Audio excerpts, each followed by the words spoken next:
পাচ্ছেন এগুলো আছে। আমরা আজকে কি বানাবো জানেন? আজকে চা আর কেক বানাবো, তার সঙ্গে আমার বাবার ফেভারিট ফুড খিচুড়ি বানাবো। তুমি কি খিচুড়ি আর চাটা বসাতে পারবা? আমি ওগুলো কি করে রাখছি, চুলার গাছটা ই করে।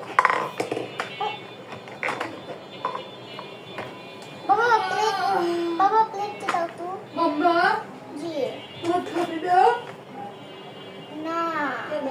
লাস্টে মনে কর। এটা এখানে থাক। এক স্লাইস এক প্লেট করে ওই যে ওখানে দাও তো। চা আর খিচুড়ি হয়েছে, এবার ওগুলো নামাও।